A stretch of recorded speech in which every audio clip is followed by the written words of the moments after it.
Nelson Mandela's story is often told as a legend. He is remembered as the father of modern South Africa, a Nobel Peace Prize winner, and a global symbol of justice. But before he became an icon, Mandela was a boy from a rural village who would endure pain, loss, and tragedy long before the world even knew his name.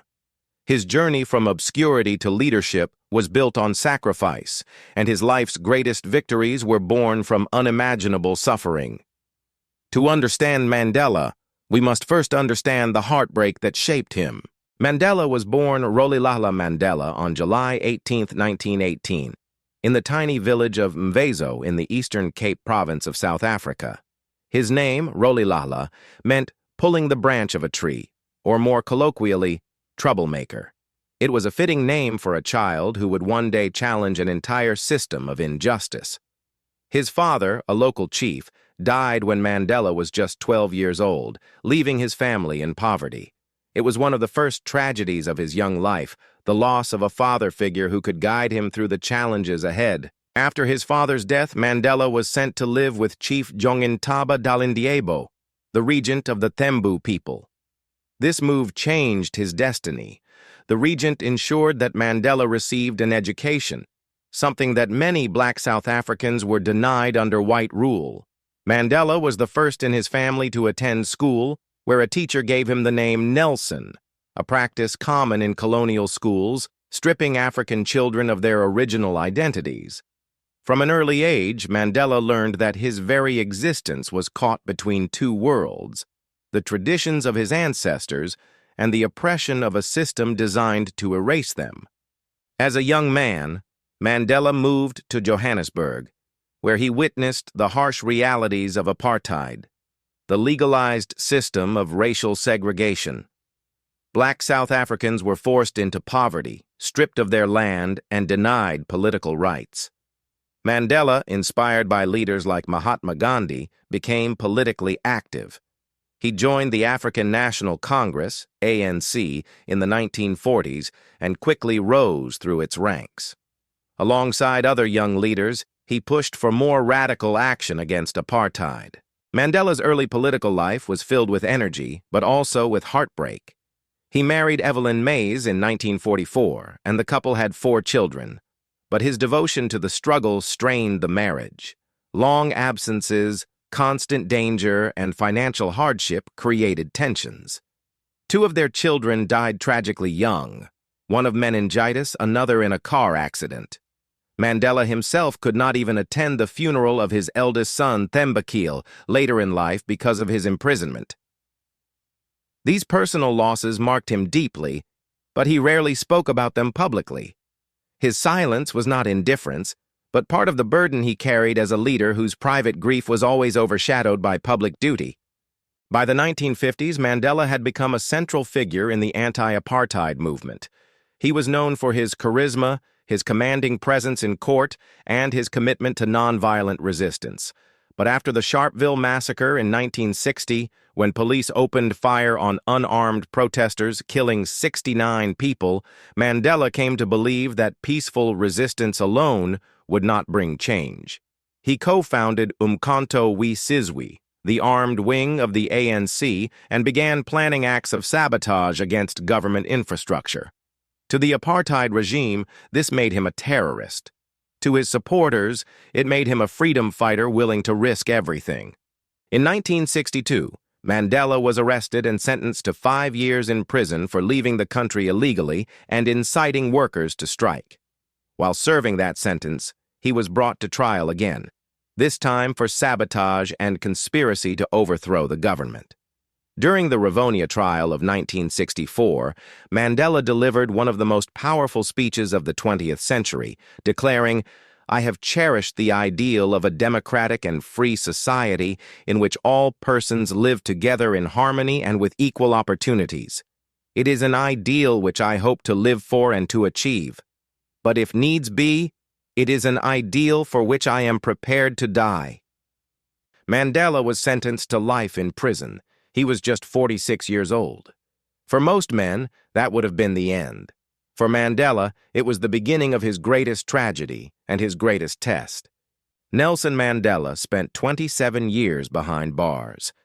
For nearly 3 decades, he was cut off from the world, from his family, and from the normal passage of life. Those years in prison were not just a punishment. They were a crucible that tested every part of his spirit. They broke many men, but they did not break Mandela. Still, the price he paid was devastating. Mandela was first sent to Robben Island, a barren outcrop off the coast of Cape Town. Conditions there were brutal. Prisoners were forced into backbreaking labor, chipping at limestone in a quarry under the blazing sun. The glare damaged Mandela's eyesight permanently. The fine dust scarred his lungs, setting the stage for the recurring respiratory infections that plagued him later in life. Meals were meager, clothing inadequate, and medical care often denied. Black prisoners were treated more harshly than others, receiving less food and fewer privileges. Mandela was confined to a small, damp cell, barely large enough for a man to stretch out. He slept on the floor with only a thin mat. He was allowed one visitor every 6 months and could write or receive only 2 letters per year. Even those letters were heavily censored, often reduced to fragments by prison authorities. The isolation was crushing. Yet Mandela refused to let despair consume him. He organized debates, taught younger prisoners, and studied law. He turned prison into a classroom, transforming suffering into strength. But the personal cost was severe. During his imprisonment, Mandela lost some of the most important relationships of his life. His mother died in 1968, and his eldest son, Thembekile, died in a car accident in 1969. The government refused to let Mandela attend their funerals. Imagine the heartbreak of knowing your child has died, yet being unable to say goodbye. Those absences haunted him for the rest of his life. His marriage to Winnie Madikizela also endured enormous strain. When they married in 1958, Winnie was just 22, a social worker full of promise. But during Mandela's imprisonment, she became both his voice and his lightning rod. She was harassed, detained, and eventually radicalized by years of persecution. While Mandela was locked away, Winnie faced her own scandals and accusations, including alleged involvement in violent acts carried out by her supporters. By the time Mandela was released, their marriage was fractured beyond repair. In 1996, they divorced. It was another personal tragedy for a man who had given everything to the cause. Throughout the 1970s and 80s, Mandela became the world's most famous political prisoner. His face, often unseen for decades, was plastered on posters calling for his release. Musicians wrote songs in his honor, governments debated his freedom, and activists marched in the streets. To many, he was a myth, a symbol larger than life. Yet behind that myth was a man quietly enduring the daily indignities of prison life, separated from his children, his health deteriorating, his years slipping away. In the late 1980s, as apartheid began to crumble under international pressure and internal unrest, negotiations for Mandela's release began.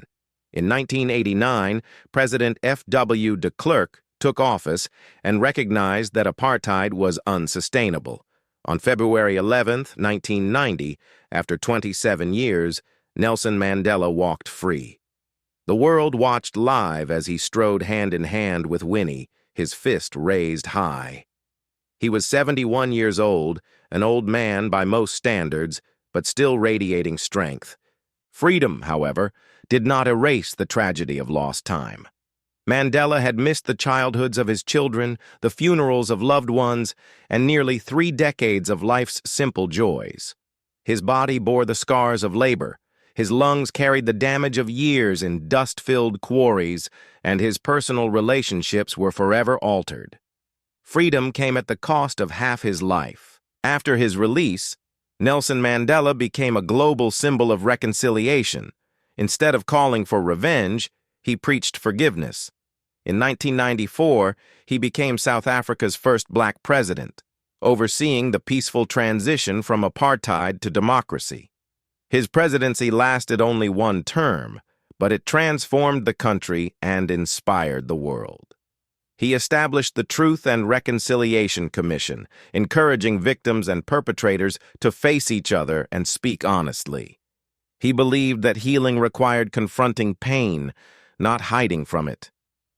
Yet even as Mandela's public image soared, his private life continued to bear tragedy. His marriage to Winnie collapsed, and though he later remarried Graça Machel, the widow of Mozambique's President Samora Machel, the wounds of his earlier relationships remained. His children often struggled under the weight of his legacy, caught between the public's adoration and their private longing for a father who had always been absent. Some battled addiction and financial troubles, creating family rifts that played out under media scrutiny. Mandela also carried the physical cost of prison into old age. His lungs, damaged from years of labor and dust on Robben Island, became increasingly fragile. Throughout the 2000s, he suffered recurring respiratory infections. In his final years, he was hospitalized multiple times, often for weeks at a stretch. The once robust man who had defied an empire was now frail, his voice weak, his public appearances rare. The saddest part of Mandela's final chapter was not just his illness, but the disputes that surrounded him. As his health declined, members of his family engaged in bitter arguments over his estate and legacy. Court battles erupted over where he should be buried, who had the rights to his image, and how his name should be used. For a man who had spent his life fighting for unity, to see his own family fractured was a quiet heartbreak. On December 5, 2013, Nelson Mandela died at his home in Johannesburg at the age of 95. The world mourned. Leaders from across the globe attended his memorial. Millions wept, not only in South Africa but everywhere his story had inspired hope. Yet those who had seen him in his final months knew that his end was painful. His last years were marked by illness, isolation, and the weight of family disputes. The man who had carried a nation's dreams spent his last days struggling simply to breathe.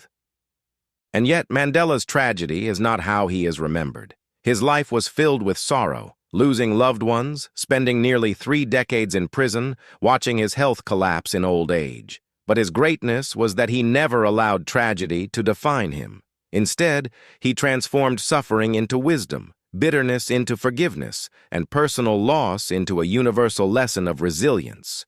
Mandela once said, "Do not judge me by my successes. Judge me by how many times I fell and got back up again." Those words capture the essence of his life. He fell many times, through prison, through personal heartbreak, through illness, but he always rose again. His story reminds us that even heroes are human, marked by scars and sorrow. And perhaps that is why Mandela inspires us still, not because he was perfect, but because he was imperfect, enduring, and profoundly human. At 95, his life ended sadly, but his legacy endures. Today, Nelson Mandela is not just remembered as South Africa's first black president. He is remembered as a symbol of resilience, a man who turned tragedy into triumph, and whose scars became beacons of hope. Behind the statues and the quotes lies a human being who carried unbearable pain, yet still chose love over hate. That is the tragedy and the triumph of Nelson Mandela.